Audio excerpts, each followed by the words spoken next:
Isang magandang araw po muli mga kababayan, at ako po ay bumabati muli sa atin pong mga kapatid, sa ating mga kababayan sa Luzon, Visayas at Mindanao, at sa ating mga kababayan na naghahanap buhay sa iba't ibang panig ng mundo. Sana po ay nasa mabuti po kayong kalagayan. Sa oras na ito po ay pakinggan po natin yung mga nangungunang senatoriable sa atin pong ginawang eleksyon 2025. At siyempre, ang iba naman magiging reaksyon nadismayado, natutuwa.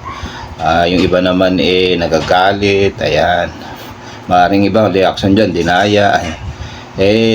Sana po hindi ganun ang ating maging reaksyon. Ang ating maging reaksyon dapat kung ano po inihalal ng bayan, yun ang dapat nating suportahan.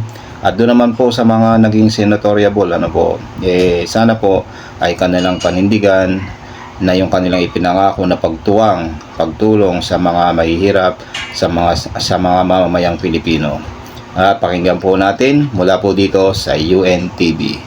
Sa unofficial count mula sa Comelec Media Server, nangunguna pa rin po si Bongo sa botong 21,790,271.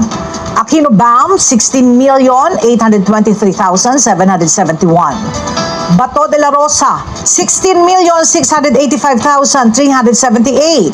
Tulfo Erwin, 13,814,973. Pangilinan Kiko, 12,301,896. Marcoleta Rodante, 12,228,463. Lacson Ping, 12,141,946. Soto Tito, 11,930,352.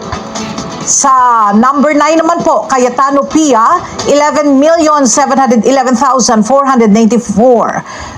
Villar Camille, 11,025,650. Pang labing isa naman po si Lapid Lito, 10,824,926. At pang labing dalawa, Marcos Aimee, 10,723,868. Si Bong Revilla naman po, 9,744,844. Pang labing apat naman, si Tulfo Ben Bitag, 9,743,080. At pang labing lima, si Binay Abi, 9,504,403. Yan po yung mga senatoriable na nangunguna po ngayon, At siyempre po, yung iba sa atin nadidismaya, yung iba naman po sa atin natutuwa.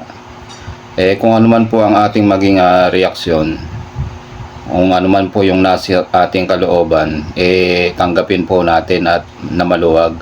At yun po ang ating suportahan, yung inihalal ng ating bayan.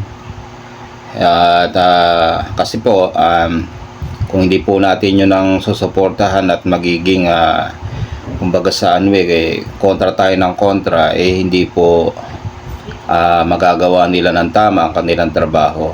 Kaya kung sino man po yung naihalal, ito man po ay ikinatuwa ng iba, ikinagalit po ng iba, iba naman po ay nadismaya. Kung ano po yung talagang naihalal, yon ang dapat po nating tanggapin, at yun ang dapat po nating suportahan. Yan po yung mga nangunguna na mga senatoriable sa atin pong sa ginawa pong eleksyon 2025 ng May. At hanggang dyan po yung aking natin sa inyo, at sana po ay inyo pong naibigan, at sana po ay mag-like po kayo at mag-subscribe dito po sa ating munting programa. Ayan po. At muli po, gaya ng aking sinasabi po mga kababayan, mga kapatid, sa araw-araw po na lumilipas sa ating buhay, huwag po nating kalimutan na magpasalamat sa Diyos na may lalang. Babay po.